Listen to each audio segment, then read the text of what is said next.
경남이 길거리 기습 작전을 펼치기 위해서 제가 조용히 시작을 했습니다. 매자 어디 있어 매자? 여기요. 왜 이러봤어요? 기습 공격을 하려면 제대로 해야죠. 우리가 지금 바로 진압하러 가는 줄 벗어요. 애들이 이거 뭐 울어 애들이.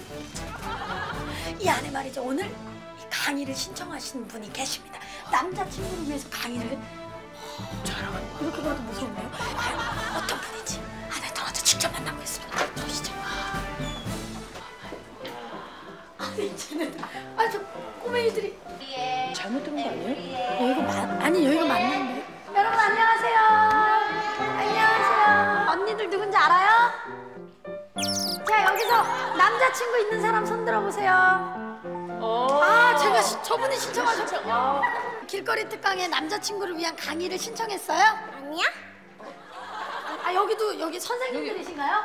연습반 학생들. 혹시 그럼 이 중에서 길거리 특강에 의뢰하신 분? 예, 안녕하세요. 반갑습니다. 혹시 어떤 사유로 이렇게? 네, 남자친구가 농구부인데요. 이번에 농구 대잔치가 있었거든요. 예. 안타깝게 예선 탈락을 한 거예요. 그래서 이제 거기 가면 남자분들이 많겠네요. 다 남자입니다. 왜 이제야 연락을 했어? 왜?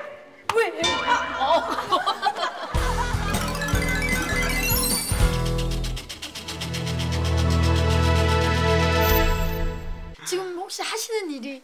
지금 글을 쓰고 있습니다. 27살 때 학원으로 뛰어드는데 봉천동, 신림동, 그 상주동에 있던 달동네에 사는 아이들이 참 많았거든요. 거기 많죠. 예. 근데 아이들은 자기가 가난하다는 것과 자기가 공부를 하지 않아도 된다는 것과의 정당성을 자꾸 찾으려고 하더라고요. 아이들에게 어떤 희망을 주고 싶었어요. 그래갖고 힘겹고 어렵지만 꿋꿋하게 살아가는 그런 이웃들의 이야기를 이제 하나씩 들려주었고 그 작업을 한 7년여 동안 그 아이들에게 쭉 나눠주고 나중에는 세상 사람들에게도 이 이야기를 들려주면 좋겠다 싶어갖고 책으로 나오게 된 겁니다. 그렇게 됐군요. 지금까지 그럼 어떤 이웃들을? 여러 사람의 이야기들이 들어가 있는데 그 중에 참 제가 인상적인 기억에 남는 제가 가르친 학생이거든요. 종현이라고. 어느 날 수업을 마치고 나오니까 책상 위에 조그만 메모가 하나 적혀 있더라고요. 학원 시절에? 예. 엄마가 장사하는 시장에 갔었습니다. 그런데 멀리서 엄마의 모습을 지켜보고 더 이상 가까이 갈 수 없었습니다. 엄마는 머리까지 낡은 목도리를 칭칭 감고 차가운 시장 바닥에 좌판에 돌아앉아 김치 하나로 차가운 도시락을 드시고 계셨습니다. 엄마의 모습이 너무나 슬퍼 엄마에게 가지 못했습니다. 오늘은 밤을 새워서 공부할 겁니다. 엄마의 가엾은 뒷모습을 위해서. 그날 이 아이는 어머니한테 왜 간 거냐면 집이 워낙 여러 사람들이 사니까 공부를 하고 싶은데 시끄러워서 못하겠으니까 그냥 시험 기간 며칠만이라도 독서실에 가서 공부하려고 그걸 엄마한테 받으러 갔었는데 못 받고 돌아온 거지요. 형은 또 뇌성마비 중증 장애인이에요. 형은 그래서 그 형은 또 엄마가 그 일하는 시장에 과일도 매장에서 힘겹게 이렇게 리아카로 그 과일 상대를 나르고 그 어머니하고 그 형이 같이 그렇게 생계를 이어나간 거지요. 종현이는 참 열심히 공부를 했어요. 학원에서는 칠판을 지우면서 아르바이트 하면서 칠판을 지우면서 항상 수업 맨 앞자리에 앉으면 머리에 분필가루 하얗게 앉아 있어요. 가방도 지퍼도 망가져 있고 옷도 낡아 있었고 뭐 운동화도 실밥이 다 뜯어져 있었고 그 아이가 가진 것 중에서 해지고 낡아도 창피하지 않은 게 책과 영어 사전 밖에는 없었어요.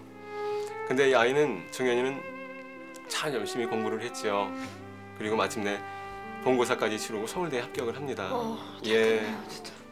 그 합격증을 두고 엄마한테 갔는데 엄마가 그날도 1월달에 얼마나 춥습니까? 근데 좌판에 돌아앉아서 엄마가 그 숫기가 없으신 분인데 이렇게 차가운 도시락, 물도 없이 꾸역꾸역 도시락을 드는 모습을 보고서 멀리서 봤는데 또 못 가겠더래.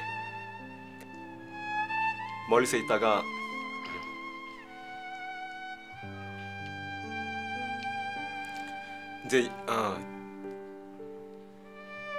이제 엄마한테 갈 수 있으니까 그리고 엄마한테 갔는데 걸어가갖고 엄마 앞으로 가지 못하고 엄마 뒤에 가서 엄마를 꼭 끌어안으면서 엄마 나 합격했어 라고 그 이야기를 그 엄마를 끌어안으면서 이야기해 줬을 때 그 엄마는 이제 드시던 밥도 채 못 드시고 일어나셔갖고 아무 말 없이 그 아들을 꼭 끌어안아 준 거죠. 그리고 이제 그 종현이는 다시 형한테 가서 그 이야기를 했더니 형은 누가 욕을 해도 변변하게 변명 한마디 할 수 없는 형이 자기 두꺼운 옷을 자기 동생에 입히고 리아카 뒤에 태워갖고 시장을 막 돌아다녔대요.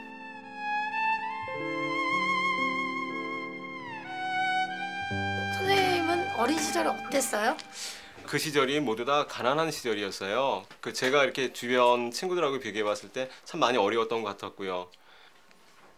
어린 시절 제가 몸살이 굉장히 심하게 나갖고 학교를 못 갔어요. 그래서 이제 저녁 무렵 좀 정신이 나니까 갑자기 빵이 먹고 싶더라고요. 아프면 어머니들은 그런 거 잘 사주시잖아요. 그쵸. 그래서 근데 어머니가 돈이 없으시다는 거 알았지만 그래도 한번 졸라봤어요. 어린 마음에.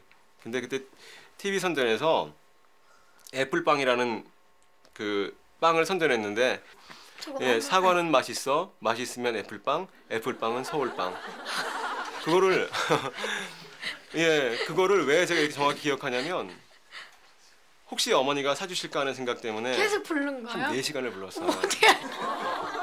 사과는 맛있어? 사과는 맛있어, 맛있으면 애플빵, 애플빵은 서울빵. 어떻게 하세요? 지금 불러주셨죠? 예. 그 노래를 그렇게 불렀는데 어머니한테 무지하게 맞았어요. 손님이 있는데 그 노래를 불렀다고. 부모님들은 예. 얼마나 창피해요. 손님. 예. 근데 참 마음이 아팠어 그것 때문에. 며칠 후에 우리 어머니가 집으로 들어오시는데 얼굴 이쪽이 그냥 거의 피멍이 들으셨어요. 이쪽이 다. 그리고 목도 잘 못 돌리시고 다리도 이렇게 절룩절룩거리시고. 근데 어머니 손에 그 애플빵하고 신문에 쌓인 돼지고기 한 근이 이렇게 들려 있었어요. 그때에서 애플빵을 맛있게 먹었지요. 근데 나중에 알았는데 버스를 타고 가다가 운전기사 아저씨가 그 급브레이크를 잡는 바람에 차에서 넘어지신 거예요. 굉장히 심하게 다치셔갖고 잘 걸음도 못 거실 정도로 치료받게 하려고 예, 병원에 이제 모시고 가려고 그랬을 때 그때 우리 어머니께서는 나 병원에 안 가도 되니까 돈 조금만 달라고 그 돈을 조금 받아갖고 그걸 오시면서 빵을 사갖고 그렇게 오신 거예요. 그리고 하루는 제가 신발이 다 떨어져갖고 막 빗물이 새더라고요. 그래서 그거를 엄마한테 몇 번 조르다가 안 돼서 그걸 방 안에 갖고 들어가서 아이들이 나보고 거지 신발이라고 놀린다고 막 그랬더니 그때 아버지께서 또 그렇게 아픔이 있으실 때는 아버지는 항상 밖에 나가서 소주 한 병을 사갖고 오셔갖고 말없이 돌아앉으셔서 소주 한 병을 드셨어요. 근데 어느 날 더 윗동네로 이사 가서 이제 이사 간 지 얼마 안 되는 날이었는데 저녁부터 비가 엄청나게 많이 내렸어요.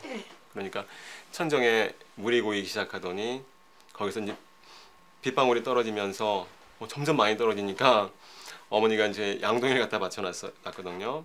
이럴 줄 알았으면 좀 진작에 손 좀 볼 걸 그랬어요. 이렇게 얘기하니까 아버지는 아무 말씀이 없으시더라고요. 그때 어머니는 아버지하고 어떤 새벽에 어떤 일을 하셨거든요. 근데 그 배달 일을 하셨어요. 그러다가 아버지는 또 오토바이에 부딪혀갖고 손까지 다치셔갖고 아무 일도 못하고 있었는데 항상 그러셨던 것처럼 밤늦게 예, 소주를 사러 나가시더라고요. 근데 아버지가 안 들어오시는 거예요. 너무 걱정이 돼갖고 새벽 1시 정도 돼서 이렇게 누나하고 이렇게 돌아다니는데 아버지는 못 찾고 그리고 이렇게 들어오는데 지붕 위에 그 아버지가 웅크리고 가만히 앉아 계신 거예요. 지붕 위에 막 번개치고 천둥치고 바람 불고 그러는데 손 가누지도 못하면서 우산을 받쳐들고 그 깨어진 기아 위에 아버지께서 가만히 이렇게 앉아 계시는 거예요. 거기에 가족들이 비 맞는 거를 보호해 주려고 네. 우산으로 받치고 계셨던 예. 거예요. 지붕 위에서. 그때 누나가 그랬어요. 막 울면서 아버지를 불리니까 그때 저희 어머니께서 손잡고 아빠가 가족들을 위해서 저것마저 할 수 없으면 아빠가 더 슬퍼하실지 모르니까 그냥 들어가자. 그러고 들어오셨는데 아버지가 언제까지 거기 앉아 계셨냐면 정말 비가 그치고 새벽이 하얗게 올 때까지 그 자리에 앉아 계셨어요.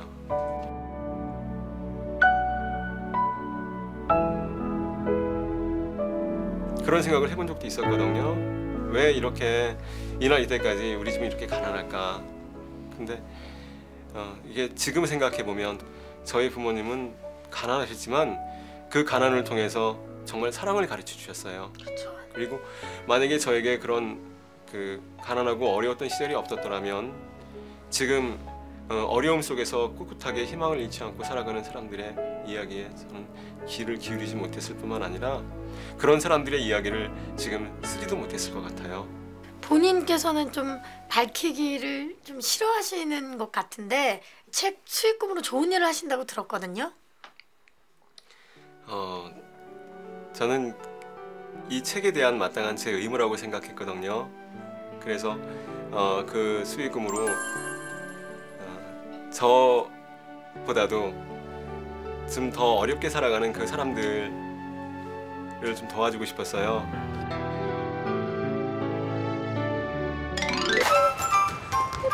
장난 아닙니다. 정말 분위기 좋고 나이트보다 더 좋아. 여자친구가 무용과 다니는 분 손좀 아 이분 있네요. 어느 학교 무용과? 맞다. 중앙대 무용과 아까 맞다. 그- 머리가 단발? 무용과 여자친구 사귀고 있는 선배님이 계신가요? 저쪽 있어요. 아 저분 예, 맞는데. 맞군요. 이분이군요. 그러면 잠깐 일로 와보세요. 남자분이 너무 쑥스러워요. 제가 봤을 때는 이 건국대 농구부 잠깐만요. 아니 어떻게 된 거예요? 이분의 통장 보여주던가요? 원래 사귀었는데. 아 이분이 그 건국대 그분이군요. 소문이 잦아요. 증세가 안 좋다고. 그럼 이 자리에 강의실을 설치하도록 하겠습니다. 강의실 설치!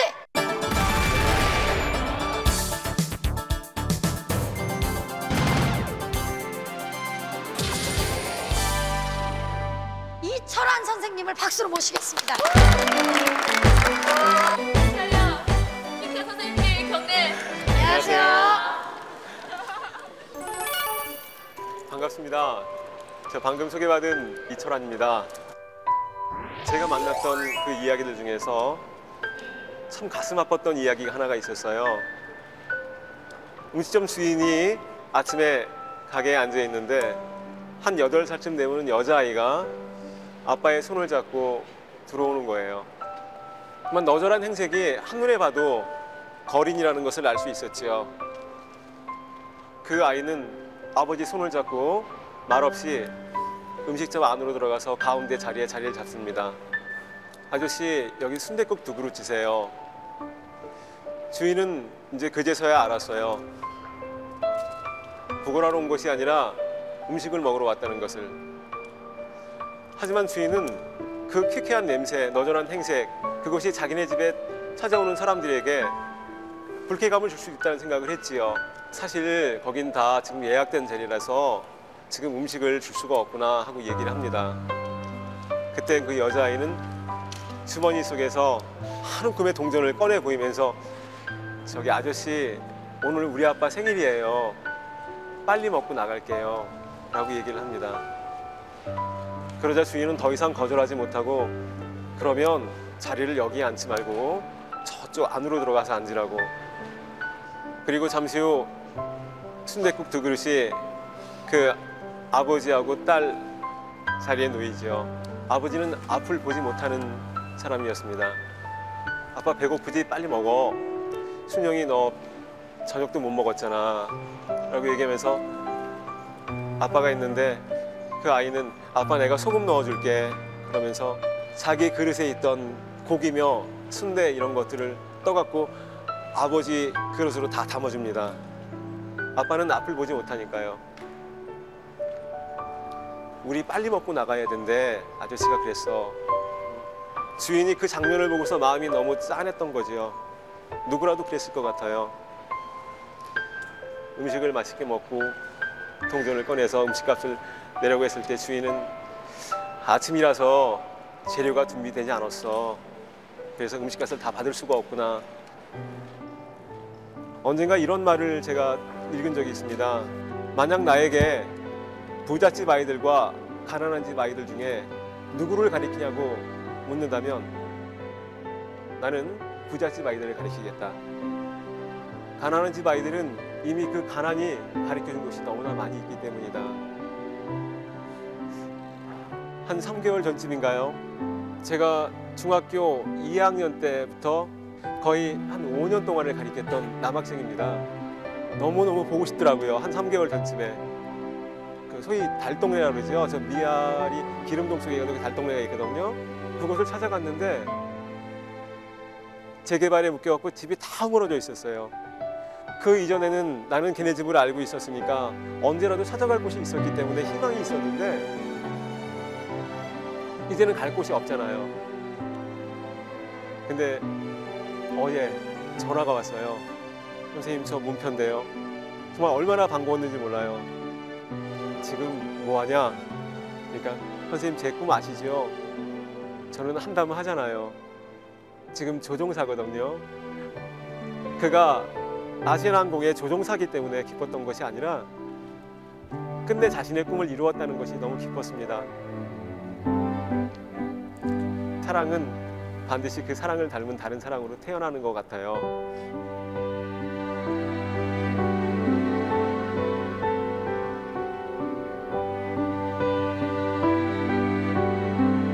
고맙습니다. 인생의 연륜과 향기가 묻어나는 경림의 길거리 특강 이철환 선생님 화이팅!